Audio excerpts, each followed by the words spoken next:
Halo Sobat Kalkulus, hari ini kita akan belajar tentang uji rasio atau uji kekonvergenan menggunakan uji nisbah. Nah, hari ini kita akan belajar tentang tes hasil bagi. Di sini, tes hasil bagi terkait konsep dan contoh soalnya, atau biasanya kita sebut tes hasil bagi ini adalah sebagai uji rasio atau uji nisbah gitu.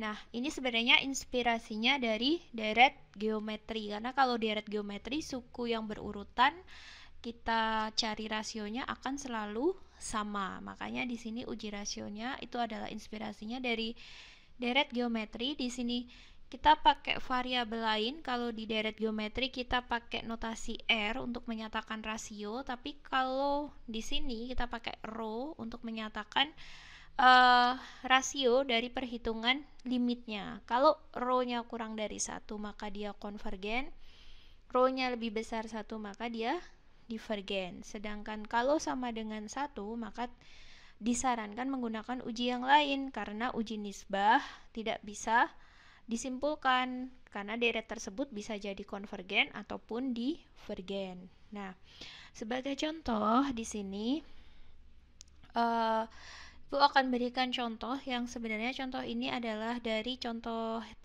soal yang ada di tugas. Ini adalah kita coba cek aja dulu yang uji lain ya. Maksud saya adalah uji rasio ketika rho-nya sama dengan 1, maka kan disarankan pakai uji lain. Berarti artinya deret itu punya tendensi sifatnya bisa konvergen ataupun divergen. Nah, contohnya adalah yang pertama, sigma 1/3n plus 1. Di sini pertama kita cari an plus 1. An plus 1 berarti n suku ke n-nya kita substitusi n plus 1 sehingga kita dapatkan an plus 1 di sini nilainya adalah 1/3n plus 4. Selanjutnya kita cari rasionya menggunakan rasio. Di sini cari limit dari rasionya, kita bandingkan an plus 1 dibagi dengan an. Jadi kan kalau di deret geometri A2 per A1, A3 per A2 itu berarti an plus 1 dibagi an. Nah, sini langsung Ibu masukkan an plus 1-nya adalah 1/3n plus 4 dibagi 1/3n plus 1. Sehingga kita bisa sederhanakan menjadi, ini tinggal dibalik ya. Jadi limit n menuju tak hingga dari 3n plus 1 dibagi 3n plus 4. Nah, kalau menghitung limit, pertama itu adalah selalu disubstitusikan. Karena disubstitusikan itu nilainya itu tak hingga per tak hingga, sehingga di sini saya bagi pangkat tertinggi. Nilainya adalah 1 rasionya. Nah, karena rasionya 1, berarti deret ini tidak bisa disimpulkan menggunakan tes hasil bagi, sehingga kita coba pakai tes lain, yaitu misalkan di sini adalah tes uji perbandingan limit. Nah, di tes uji perbandingan limit kita review sedikit rule-nya. Sama, cari limit dari an per bn. Jadi di sini an itu adalah deret yang ada di soal, sedangkan bn itu adalah deret reference atau yang sudah diketahui sifat kekonvergenannya.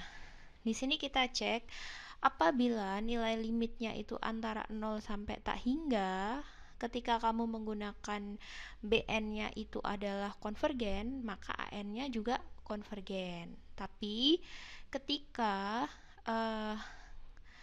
kalian itu menggunakan bn-nya itu adalah divergen, maka an-nya juga divergen. Jadi untuk nilai range antara 0 sampai tak hingga ini sifatnya bergantung dengan bn yang dipilih gitu.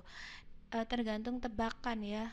Bn itu kan ditebak dulu. Misalkan nih 1/3n plus 1, kita tebak pasti 1/n ya. Kita dekati bn-nya dengan 1/n. Tapi ketika L-nya sama dengan 0, diwajibkannya itu adalah si bn ini harusnya konvergen gitu. Kalau bn-nya konvergen bisa disimpulkan an-nya konvergen. Tapi kalau hasil limitnya 0 tapi yang bn kalian gunakan itu divergen, maka tidak bisa disimpulkan. Nah, kita coba cek soal nomor 1, contoh soal yang nomor 1 di sini, kita hitung nilai L-nya menggunakan uji perbandingan limit. Di sini kita bandingkan dengan BN-nya adalah, karena ini orde 1 seper 3N ya, jadi kita bandingkan aja dengan seper N. Kita sudah tahu dia sifatnya divergen. Nah, kemudian kita cari perbandingan AN dibagi BN. Hasil limitnya adalah berarti limit N menuju tak hingga N per 3N plus 1. Untuk limit seperti ini, langkah pertama tetap substitusi atau dibagi pangkat tertinggi atau pakai L'Hopital selanjutnya. Nah, ini hasilnya sepertiga. Berarti di sini kita simpulkan dia divergen karena nilai L-nya di antara 0 sampai tak hingga. Selanjutnya, sebagai pembanding saya buat contoh soal yang kedua. Di sini misalkan kita punya deret seper 3N kuadrat plus 1. Nah, apa yang terjadi kalau kita uji dia menggunakan uji rasio? Nah, kita cari dulu AN plus 1-nya di sini. AN plus 1 di sini berarti kita substitusi nilai N di sini jadi N plus 1. Dikuadratkan, ditambah 1 sesuai yang ada di soal. Kemudian kita sederhanakan, kita jabarkan N plus 1 jadi N kuadrat plus 2N plus 1 ditambah 1 yang belakang. Nah, kita sederhanakan kemudian untuk cari AN plus 1-nya, yaitu 1 per 3N kuadrat ditambah 6N ditambah 4 ya. 3 tambah 1, 4. Nah, selanjutnya baru kita cari rasionya, yaitu rho di sini. Limit N menuju tak hingga dari AN plus 1, yaitu adalah seper 3N kuadrat plus 6N plus 4 dibagi dengan AN, yaitu adalah 1 per 3N kuadrat plus 1.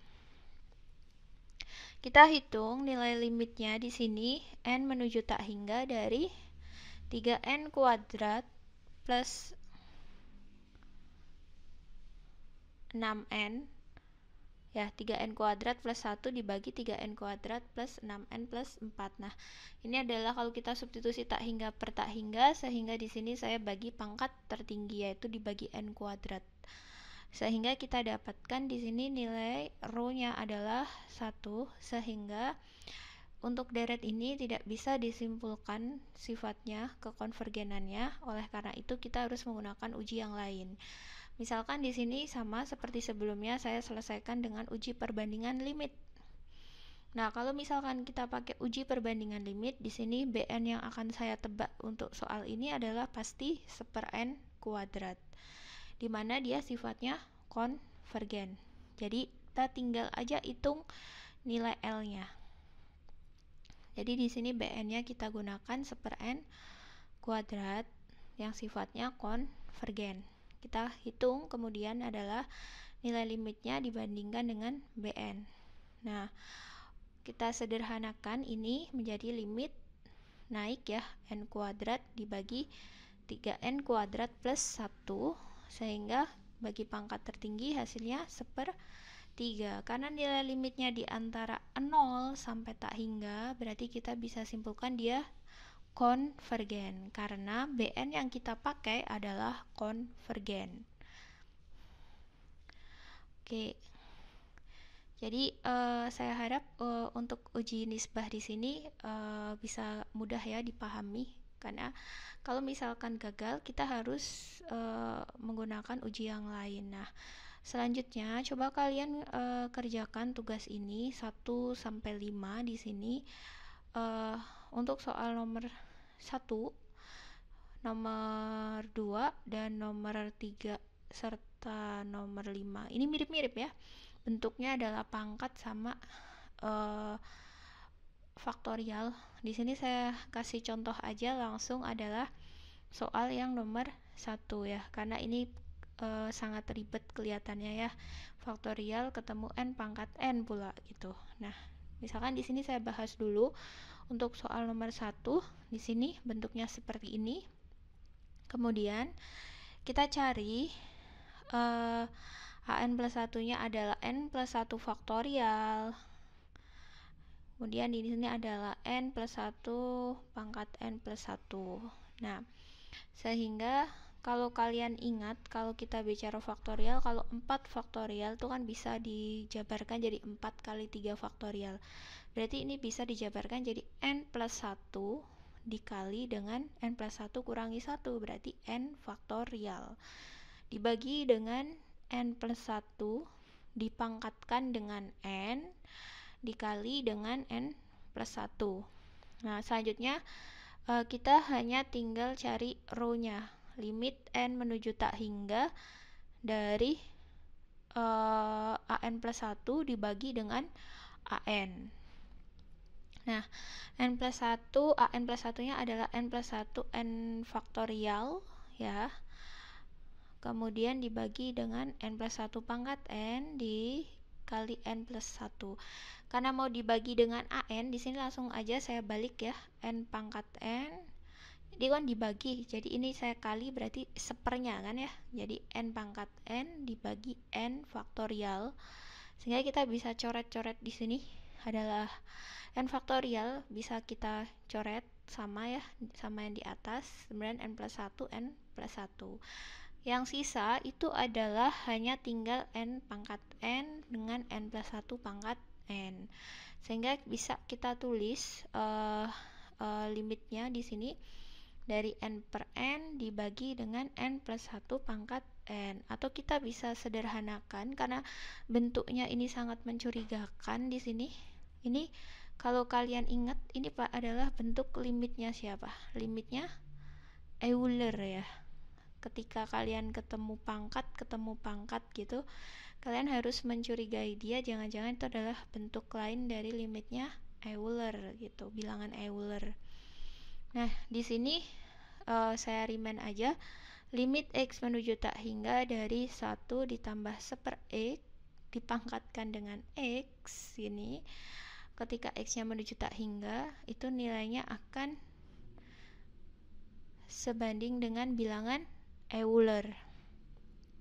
Nah, berarti untuk deret ini row-nya adalah sama dengan kita bagi n per kedua, kita sederhanakan sehingga bentuknya supaya muncul dengan seperti sama dengan Euler. Di sini n dibagi n itu adalah 1. N plus 1 bagi n berarti adalah 1 per n gitu. Jadi di sini 1 ditambah 1/n ya. Ditambah 1/n. Jadi kedua ruas saya bagi dengan n gitu. Atas bawah saya bagi dengan n. Gitu. Nah, sehingga kita peroleh di sini adalah hasilnya itu sama dengan kalau 1 dipangkatkan n itu kan akan tetap aja 1 nilainya. 1 dipangkatin berapapun adalah 1. Nah, sekarang suku yang bawah itu adalah dari Euler, berarti 1/, Euler ya di sini ya. 1 dibagi bilangan Euler ya. Ini adalah bentuk untuk 1/, Euler. 1/, Euler itu kan berarti bilangan Euler itu setara dengan 2,71 sekian ya. Berarti 1 dibagi E dengan nilai E-nya itu adalah sekitar 2,7 sekian, berarti ini kurang dari 1 ya. Karena kurang dari 1, kita bisa simpulkan bahwa deret ini sifatnya konvergen gitu. Sifatnya adalah konvergen. Oke. Selanjutnya untuk di sini saya resume dari uji yang sudah kita pelajari sebelumnya. Ada uji perbandingan langsung, ada uji perbandingan limit, uji integral, uji kedivergenan, dan uji kekonvergenan, serta yang terakhir adalah uji nisbah.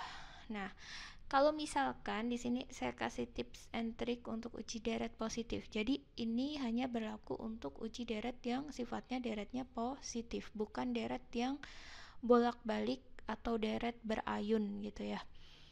Nah, di sini langkah pertama, kalau misalkan di soal diketahui ada AN bentuknya, wujudnya apapun itu, kita bisa cek dia dulu dengan dasar uji kedivergenan yang menyatakan bahwa kalau limit n menuju tak hingga tidak sama dengan 0, maka Sn-nya pasti divergen kalau tidak sama dengan 0. Nah, tahap kedua kita baru bisa pakai uji kekonvergenan yang lain seperti uji integral, uji nisbah, uji perbandingan limit, perbandingan langsung. Tapi itu semuanya ada ciri khasnya. Ketika kita bertemu dengan AN dalam bentuk yang menyebalkan, dalam artian di sini ada faktorial, ada ditarik pangkat gitu, atau perpangkatan gitu dengan 2 pangkat n, 3 plus 2 pangkat n gitu. Nah, itu kita gunakan aja uji rasio kalau ada deret dalam bentuk faktorial atau perpangkatan. Nah, itu adalah tips atau ciri khas dia akan sangat efisien ketika kita uji dia dengan deret uji rasio, deret tersebut dengan uji rasio. Nah, yang tahap ketiga kita bisa uji dia ketika AN-nya misalkan adalah dalam bentuk perpangkatan ya, bentuk pangkat, tapi pangkatnya itu konstanta, yaitu dipangkatkan bilangan konstanta atau berangka gitu. Misalkan adalah n plus 1 di pangkat 3 seper n plus 1 pangkat 3 gitu. Nah, itu kalian bisa gunakan uji perbandingan limit. Itu akan lebih efektif menggunakan uji perbandingan limit, karena nanti kalau pakai uji rasio nanti hasilnya pasti tidak bisa disimpulkan. Tapi kalau ada bentuk perpangkatan dengan konstanta, itu ciri khasnya akan efektifnya diuji dengan uji perbandingan limit. Begitu.